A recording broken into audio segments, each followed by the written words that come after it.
తలసాని గారు అయితే స్పష్టంగా సభలోనే అడిగినాడు, అరే మా సభ్యుడు ఎక్కడ అభ్యంతరం చెప్పిండు, మా సభ్యుడు ఎక్కడ అన్పార్లమెంటరీగా మాట్లాడిండు, మీరు అవతల వాళ్ళని కంట్రోల్ చేయండి అని చెప్పినారు.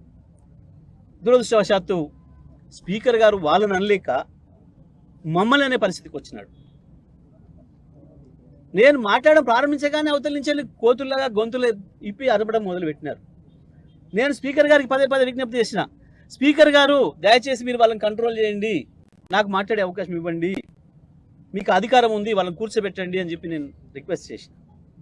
అదే సందర్భంలో నేను చెప్పిన, ఈ సభ వాళ్ళది కాదు, ఇది కాంగ్రెస్ పార్టీది కాదు, ఈ సభ అందరిది, ఈ సభలో అందరికి సమాన హక్కులు ఉన్నాయి, ఈ సభ పెద్దగా మీకు ఆ బాధ్యత ఉంది, మీరు ఒక్క మమ్మల్ని మాత్రమే అనడానికి లేదు, అందరినీ కూడా కంట్రోల్ చేయాల్సిన అవసరం ఉంది, సభ నడపాల్సిన బాధ్యత మీకు ఉంది అనే విషయాన్ని గుర్తు చేసిన. ఆ ఒక్క రిక్వెస్ట్ చేసిన నేను. కానీ ఇక్కడ ఏ అనని మాటలు పట్టుకొని ఇక ఆ తర్వాత వరుస పెట్టి ఇంత నిస్సిగ్గుగా బీఆర్ఎస్ పార్టీ సభ్యులకు శాసనసభ ఆవరణలో మాట్లాడే అవకాశం రాకుండా ఒకరి తర్వాత ఒకరు 26 మందిని వాళ్ళ శాసనసభ్యులతో మాట్లాడించారు. ఏం మాట్లాడతారు? శాసనసభ స్పీకర్ స్థానం గురించి కదా మాట్లాడుతున్నది, దానికి కులము మతం ఉంటుందా? అయినా దళితుల గురించి మాట్లాడాల్సి వస్తే ఈ రాష్ట్రంలో ఎక్కడ ఏ శాసనసభ నియోజకవర్గ స్థానంలో ఎక్కడ ఏ మున్సిపాలిటీలో ఇచ్చినారో లేదో తెలియదు, కానీ నా దగ్గర సూర్యాపేటలో నా మున్సిపల్ చైర్మన్ జనరల్ మహిళా స్థానంలో ఒక ఎస్సీ మహిళా సోదరిమణికి అవకాశం ఇచ్చి 5 సంవత్సరాలు విజయవంతంగా పూర్తి చేయించింది. ఒక అద్భుతమైన పరిపాలన చేసి మంచి పేరు తెచ్చుకుంది.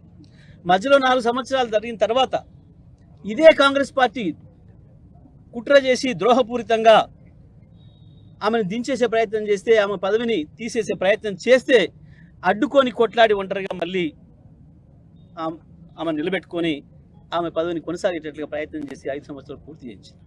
గది నా కమిట్మెంట్ ఏందో సూర్యాపేట ప్రజలకు తెలుసు, నా తుంగతుర్తి ప్రజలకు తెలుసు, 4 జిల్లా ప్రజలకు తెలుసు, ఈ రాష్ట్ర ప్రజానికి అందరూ కూడా చూసింది. కానీ ఇవాళ ఈ ప్రభుత్వం తను చేసే తప్పుల్ని కప్పిపించుకోవడం కొరకు, వాళ్ళ కమిషన్ల దందాల నుంచి ప్రజలు పక్కదారి పట్టించడం కొరకు, శాసనసభ మొదటి రోజే ఏదో ఒకటి చేయాలి అన్న ఒక ఉద్దేశపూర్వకంగానే ఇవాళ కాంగ్రెస్ పార్టీ సభ్యులు వచ్చి మొదటి నిమిషం నుంచి అరవడం మొదలుపెట్టిండ్రు. నిన్న వాళ్ళ ముఖ్యమంత్రి ఏదో క్లాస్ వీక్ పోయినాడని, ఇవాళ లేకపోతే బాగుండదని, ముఖ్యమంత్రి మెప్పు పొందడం కొరకు ఈ రకంగా కాంగ్రెస్ పార్టీ ప్రభుత్వం యొక్క ప్రతిపక్షం యొక్క గొంతును వినపడకుండా చేసే కుట్ర చేసింది. దాంట్లో భాగంగానే ఇవాళ నన్ను సస్పెండ్ చేసింది. ఈ సస్పెన్షన్లు ఇవి ఆపలేవు ప్రజల గొంతులు. ఏవి లేనాడు కేసీఆర్ ఒక్కడిగా బయలుదేరి ఒకరొక్కరిగా మమ్మల్ని తయారు చేసి మొత్తం ప్రపంచానికి తెలంగాణ గొంతును వినిపించి తెలంగాణను తీసుకొచ్చిన కేసీఆర్ నాయకత్వంలో రాడు తగిలిన సైనికులకు మాకు ఇవి పెద్ద సమస్య కాదు. అసలు పదవులనే ఇట్లా గడ్డిపోసల్లాగా వదిలేసి కేంద్ర మంత్రి పదవి నుంచి ఇక్కడ ఎమ్మెల్యేల పదవులు కనుక మంత్రి పదవులతో సహా రాజీనామాలు చేసిన బీఆర్ఎస్ పార్టీకి ఇవేవి కొత్తవి కావు, ఇవేవి గతంలో చూడని అనుభవాలు కావు. ఇవాళ ఈ ప్రభుత్వం యొక్క దొల్లతనం బయటపడింది, ఈ ప్రభుత్వం యొక్క కుట్ర బయటపడింది. మొదలైన 4 నిమిషాలకే కాంగ్రెస్ పార్టీ ప్రభుత్వం యొక్క బట్టలిపే కార్యక్రమం మొదలైంది. ఈ ఉపన్యాసం పూర్తయితే ఆయనతో మమ్మల్ని బర్బాదలు నిలబెడతారేమో ప్రజల ముందటన్న భయంతో ఈ ప్రభుత్వం చేసిన కుట్ర తప్ప ఇంకొకటి కాదు ఈ సస్పెన్షన్.